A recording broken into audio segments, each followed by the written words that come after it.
আমাদের সঙ্গে যুক্ত রয়েছেন সাবেক সেনা কর্মকর্তা, সাবেক সংসদ সদস্য এবং মুক্তিযোদ্ধা মেজর অবসরপ্রাপ্ত আখতারুজ্জামান। মেজর আখতারুজ্জামান, আপনার কাছে শুরুতেই যেটি জানতে চাই, বর্তমানে যে বাংলাদেশ, সেই বাংলাদেশের সুস্থির কোনো লক্ষ্যে যাওয়ার কোনো সম্ভাবনা দেখছেন কিনা? ধন্যবাদ। আসসালামু আলাইকুম আপনাকে এবং আপনার মাধ্যমে আপনার অগণিত দর্শক শ্রোতাদেরকে।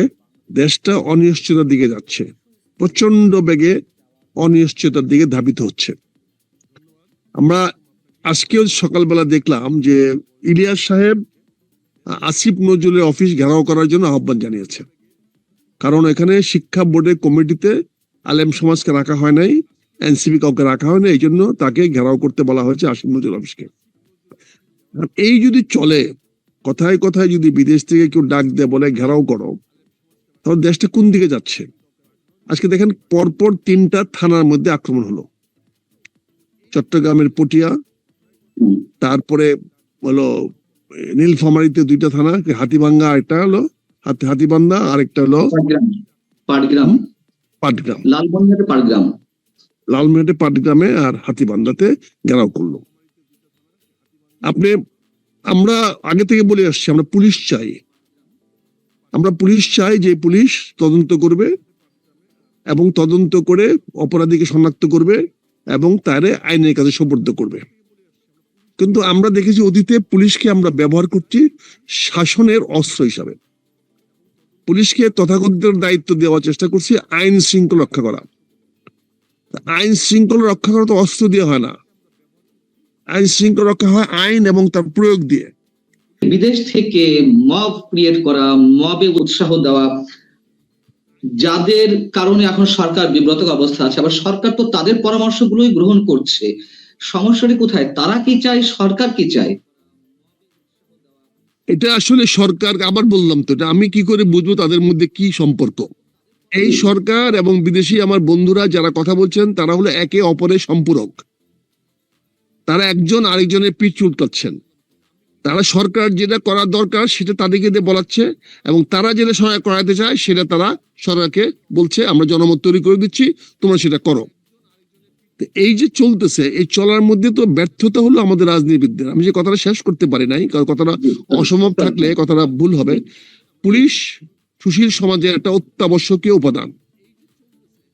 একটা পুলিশ ছাড়া একটি রাষ্ট্র, একটা সুরাষ্ট্র কল্পনা করা যায় না, এটা সম্ভব না। পুলিশ থাকতে হবে।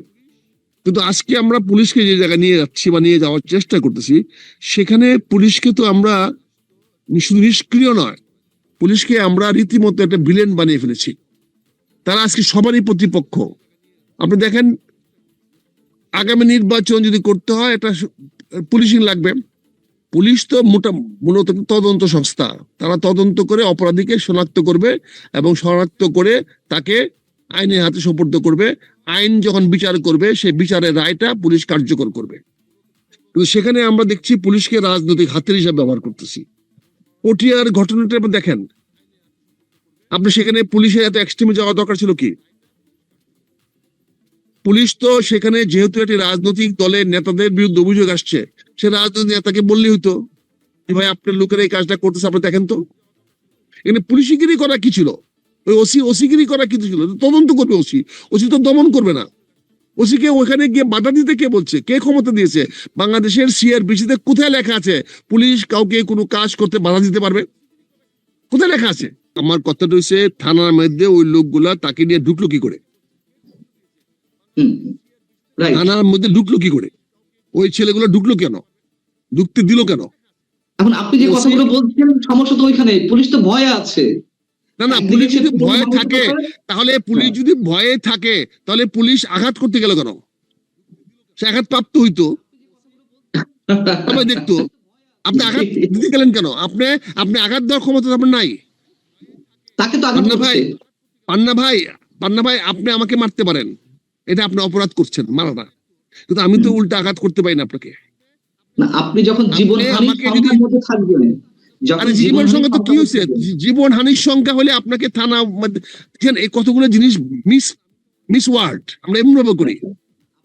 আপনি থানাতে একজন লোককে ধরে নিয়ে আসবে কেন? থানা ঢুকবে কেন? সেটা আর সেই প্রশ্রয় সরকার দিচ্ছে, রাষ্ট্র দিচ্ছে। তাহলে সে রাষ্ট্রকে প্রশ্ন করেন। আমি সেই কথাই বললাম যে পুলিশকে তো আপনি ক্ষমতার বাইরে ব্যবহার করতেছেন কেন? থানাকে আপনি কেন অ্যারেস্ট করার মতো শব্দটা থানা ব্যবহার কেন করেন? থানাকে অ্যারেস্ট করার ক্ষমতা সিআরপিসিতে কোথায় দেওয়া হয়েছে? কেন মানুষের মধ্যে প্রত্যাশা? কেন সরকার বলে ওকে গ্রেফতার করেন? কেন? তদন্ত ছাড়া গ্রেফতার কেমনে করবেন? গ্রেফতার করতে হলে আদালতের নির্দেশ লাগবে। বাংলাদেশে কাউকে বিনা বিচারে আটক রাখার কোনো বিধান নাই। এখন তো বলবেন সংবিধান মানেন, কিছু মানেন না। সংবিধানে শপথ নেন, আবার শপথ নেন না। আমার আলী রিয়াজ বলেন আমরা সংবিধান ভঙ্গ করে এখানে আসছি, প্রকাশ্যে বলে বেড়ান। তো উনি যদি সংবিধান ভঙ্গ করে যদি ওই অফিসে বসে থাকতে পারে, গল্প করতে পারে,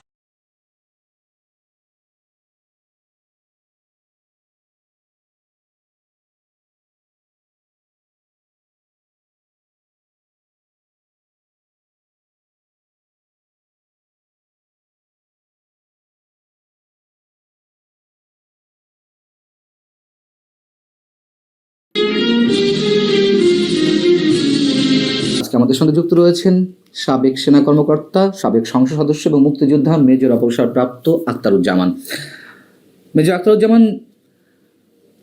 আপনার কাছে শুরুতেই যেটি জানতে চাই, বর্তমানে যে বাংলাদেশ, সেই বাংলাদেশের সুস্থির কোনো লক্ষ্যে যাওয়ার কোনো সম্ভাবনা দেখছেন কিনা? ধন্যবাদ। আসসালামু আলাইকুম আপনাকে এবং আপনার মাধ্যমে আপনার অগণিত দর্শক শ্রোতাদেরকে। দেশটা অনিশ্চয়তার দিকে যাচ্ছে, প্রচন্ড বেগে অনিশ্চয়তার দিকে ধাবিত হচ্ছে। আমরা আজকেও সকালবেলা দেখলাম যে ইলিয়াস সাহেব আসিফ নজরুলের অফিস ঘেরাও করার জন্য আহ্বান জানিয়েছে। কারণ এখানে শিক্ষা বোর্ডের কমিটিতে আলেম সমাজকে রাখা হয় নাই, এনসিপি কাউকে রাখা হয় না, এই জন্য তাকে ঘেরাও করতে বলা হয়েছে আসিফ নজরুল অফিসকে। এই যদি চলে, কথায় কথায় যদি বিদেশ থেকে কেউ ডাক দিয়ে বলে ঘেরাও করো, তাহলে দেশটা কোন দিকে যাচ্ছে? আজকে দেখেন পরপর 3টা থানার মধ্যে আক্রমণ হলো। চট্টগ্রামের পটিয়া, তারপরে হলো নীলফামারীতে 2টা থানা, হাতিভাঙ্গা একটা হলো হাতিবান্ধা, আরেকটা হলো পাটগ্রাম, পাটগ্রাম, লালমনিরহাটে পাটগ্রাম। লালমনিরহাটে পাটগ্রামে আর হাতিবান্ধাতে ঘেরাও করলো। আমরা আগে থেকে বলে আসছি আমরা পুলিশ চাই। আমরা পুলিশ চাই যে পুলিশ তদন্ত করবে এবং তদন্ত করে অপরাধীকে শনাক্ত করবে এবং তারে আইনের কাছে সোপর্দ করবে। কিন্তু আমরা দেখেছি অতীতে পুলিশকে আমরা ব্যবহার করছি শাসনের অস্ত্র হিসাবে। পুলিশকে তথাকথিত দায়িত্ব দেওয়ার চেষ্টা করছি আইন শৃঙ্খলা রক্ষা করা। আইন শৃঙ্খলা রক্ষা করা তো অস্ত্র দিয়ে হয় না, আইন শৃঙ্খলা রক্ষা হয় আইন এবং তার প্রয়োগ দিয়ে। বিদেশ থেকে মব ক্রিয়েট করা, মবে উৎসাহ দেওয়া, যাদের কারণে এখন সরকার বিব্রত অবস্থা আছে, আবার সরকার তো তাদের পরামর্শগুলোই গ্রহণ করছে। সমস্যাটি কোথায়? তারা কি চায়, সরকার কি চায়?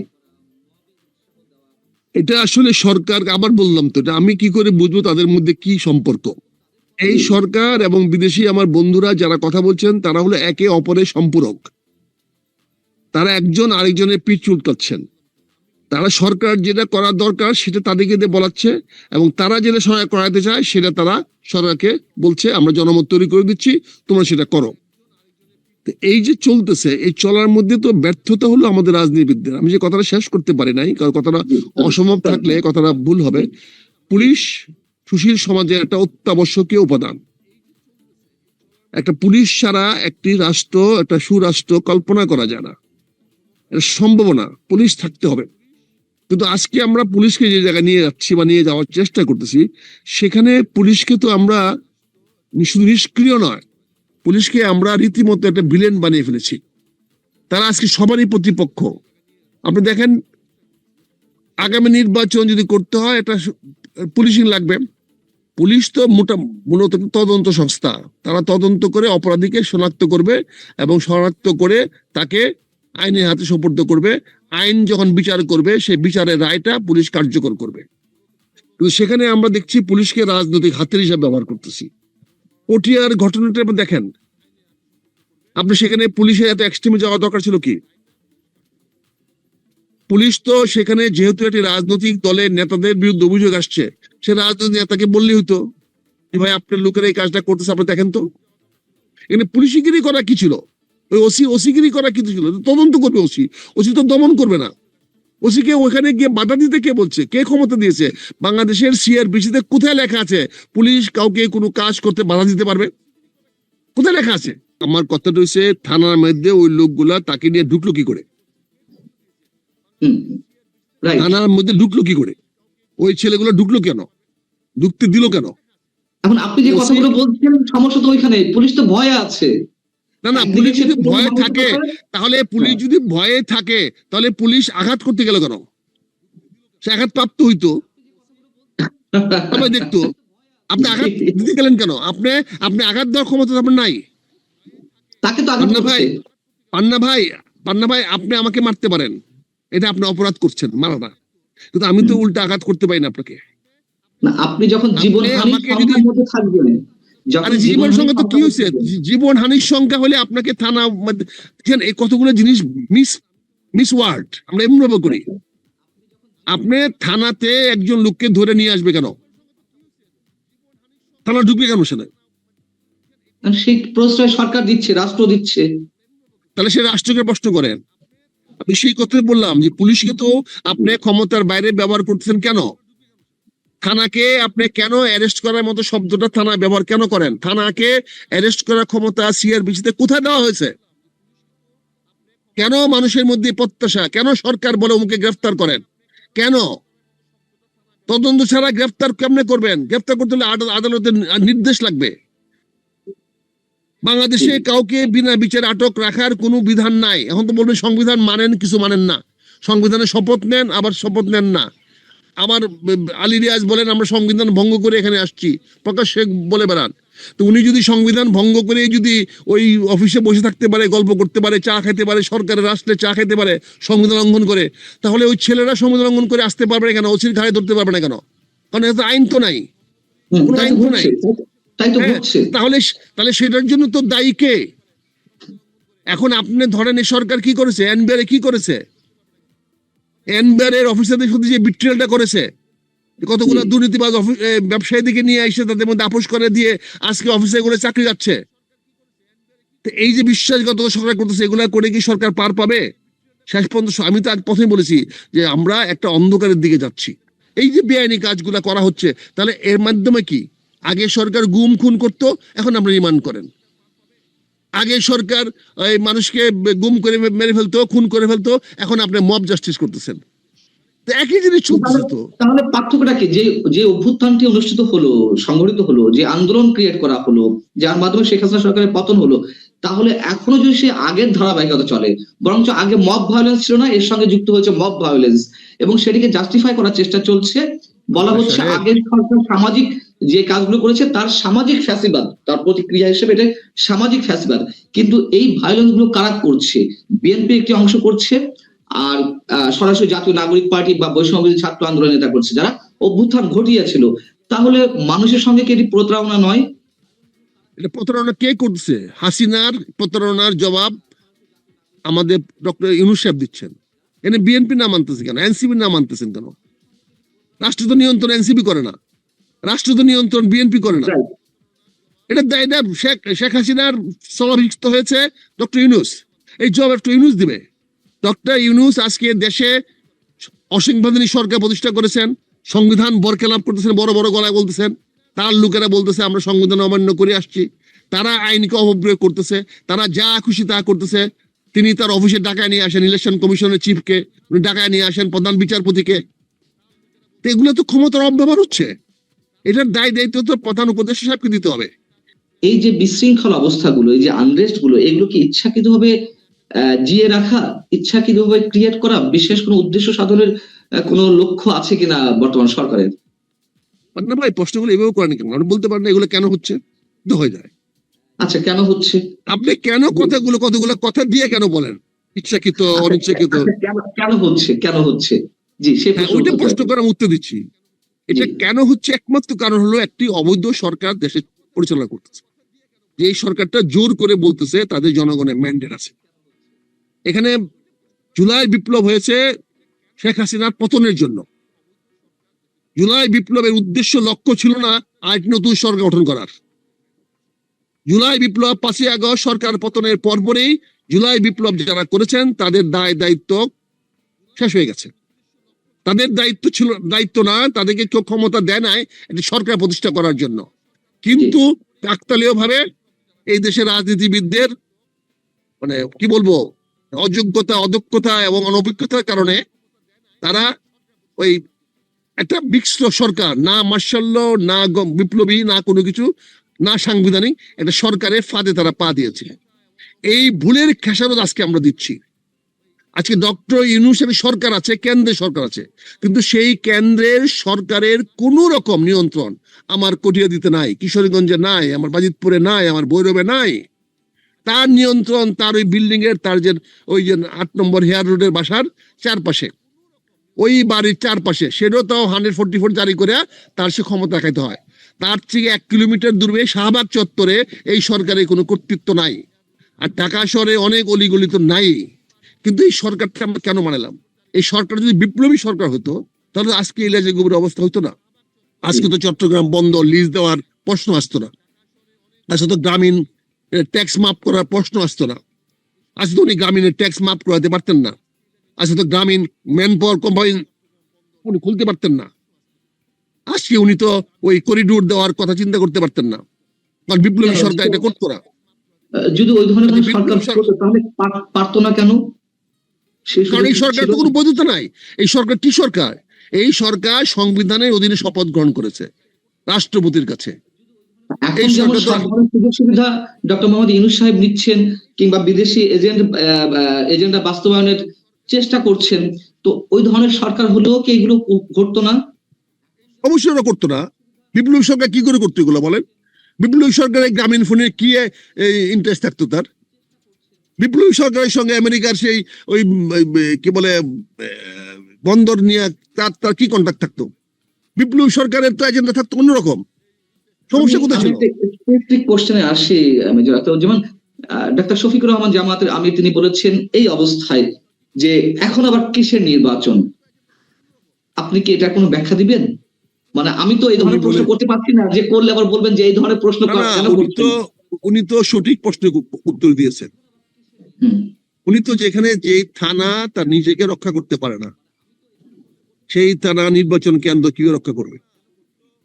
কিন্তু এই জায়গাগুলো থেকে এই জায়গাগুলো হওয়ার কোনো সুযোগ নাই না। এরকম একটা সিচুয়েশন তৈরি করা হবে, এই ধরনের একটি প্রশ্ন রাইজ করা হবে। অনেকে অনেক আগে থেকে বলে আসছিলেন যে এই আনরেস্ট গুলো, আমি অন্যদের মন্তব্য করছি, আপনি উত্তর দিবেন কিনা এটি একেবারে আপনার বিষয়। জি, যে এই ধরনের একটা পরিস্থিতি তৈরি করা হবে যাতে এই প্রশ্নগুলো রাইজ করা যায় যে এখন আবার কিসের নির্বাচন। ঠিক সেই প্রশ্নটা যেহেতু আগে যদি এই আলোচনাগুলো না উঠতো তাহলে আমরা ওই প্রশ্নটা তুলতাম না। যেহেতু অনেক আগে থেকে অনেকে এই কথা বলে আসছেন যে একটা প্রচন্ড আনরেস্ট সিচুয়েশন বাংলাদেশে তৈরি করা হবে ক্রমাগত ভাবে, যার মধ্য থেকে নির্বাচন পেছনে একটা টেন্ডেন্সি থাকে এবং এই প্রশ্নগুলো সামনে আনা যায়। সেই প্রশ্নটি কি জামাতে ইসলামের আমির করেছেন? এখন অনেকের প্রশ্ন, আমি অন্যদের কথা আপনার সামনে রিপ্রেজেন্ট করছি। ভাবার এটার জন্য তো আর কি বলে ওই কার্ল মার্ক্সের থিওরি পড়তে হবে না। জি, এটা তো খুব সহজ সরল কথা। আপনি কি মনে করেন আজকে বাংলাদেশের যদি একটা সুষ্ঠু অবাধ সুন্দর নির্বাচন হয় জামাত সরকার গঠন করতে পারবে? প্রশ্ন ওঠে না। অথচ আজকে জামাতের প্রায় 70% ডিসি জামাতের লোক, বাংলাদেশ ব্যাংকের লোক জামাতের, বিভিন্ন ব্যাংকে বিভিন্ন প্রতিষ্ঠানে জামাতের লোক, ঢাকা বোর্ডে জামাতের লোক, ইউনিভার্সিটি জামাতের লোক, অনেক জায়গায় জামাতের লোক। আপনি কি মনে করেন আগামী নির্বাচন যদি হয়, যেভাবে নির্বাচন হয়, প্রতিনিধি নির্বাচন হোক আর ডাইরেক্ট নির্বাচন হোক, সেখানে জামাত হয়তো একটা বড় বিরোধী হতে পারে।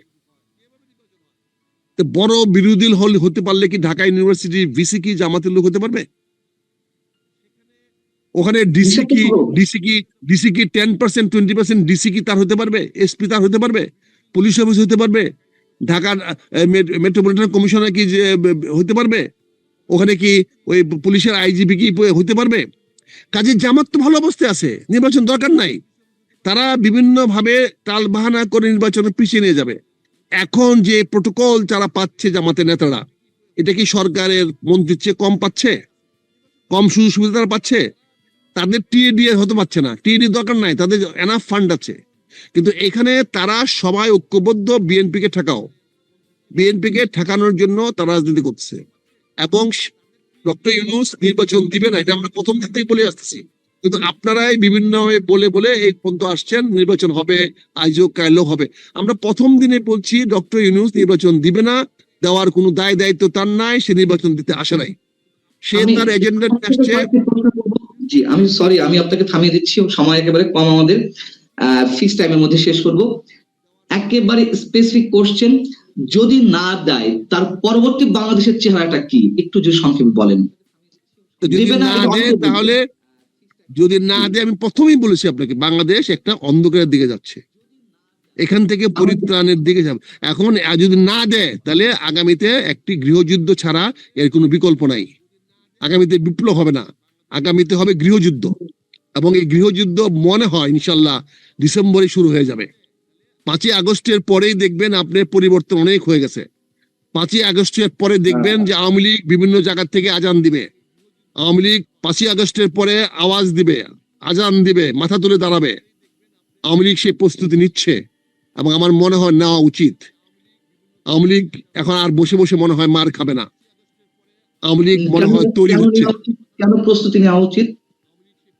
এই জন্য নেওয়া উচিত যে তারা আওয়ামী লীগকে পতন করতে গিয়ে তারা মুক্তিযুদ্ধকে ধ্বংস করার চেষ্টা করতেছে। এখন আওয়ামী লীগকে মুক্তিযুদ্ধের সমর্থক করে তুলে ধরা হচ্ছে। আওয়ামী লীগ মানে মুক্তিযুদ্ধ, মুক্তিযুদ্ধ মানে আওয়ামী লীগ। কাজে মুক্তিযুদ্ধ রক্ষা করার জন্যই আওয়ামী লীগকে আবার ফিরে আসতে হবে, এবং ফিরে আসার মতো শক্তি তার আছে। তার পিছনে আমেরিকা আছে, তার পিছনে ভারত আছে, তার পিছনে পশ্চিমা বিশ্ব আছে। যদি তারা দেখে, আমেরিকা নাকি ডক্টর ইউনূসের সরকারের পক্ষে। কেন থাকবে? সে হলো বাইডেনের লোক, কেন থাকবে? কোন কারণে থাকবে? সে হলো ডেমোক্রেটদের লোক। ডিপ স্টেটে খেলা তো চলছে, ডিপ স্টেটে খেলা তো চলছে। কি আছে এখানে? তো এখানে যদি তার পক্ষে থাকতো তাহলে কি তার ফরেন মিনিস্টার ফোন করে ধমকাইতো? বলেন। ফরেন মিনিস্টার ধমকেছে কিনা আমরা তো জানি না, আমরা তো অনুমান। আমি তো জানি ধমকাইছে, অস্বীকার করে কোনো ধমকায় নাই।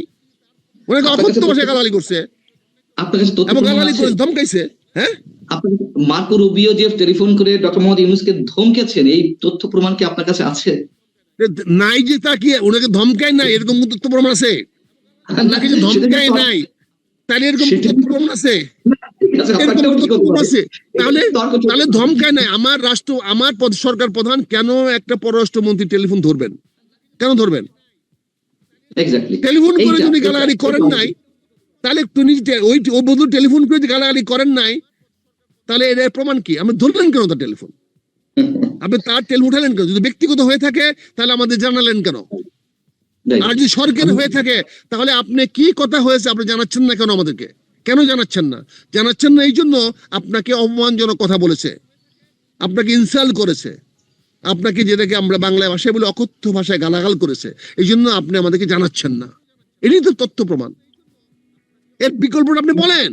আমি তো বলছি, আমি তো প্রকাশ করলাম যে এর ছাড়া কি, আমি তো আপনার তথ্য প্রমাণ দিলাম, কিন্তু বলে নাই। আমরা 3 মিনিটের মধ্যে শেষ করব। ছোট করে আপনার কাছে একটু আনসারটি পেতে চাই। আপনি যে সবচেয়ে স্পর্শকাতর বিষয়টি কথা বললেন আমাদের অস্তিত্বের জায়গা থেকে, যে এই সরকার মুক্তিযুদ্ধকে বিতর্কিত করতে চাইছে, ইতিহাস ম্লান করে দিতে চাইছে, এবং আবারও সরকারের তথ্য এবং সম্প্রচার উপদেষ্টা শুক্রবার তার ফেসবুকে একটি দীর্ঘ স্ট্যাটাস দিয়েছেন।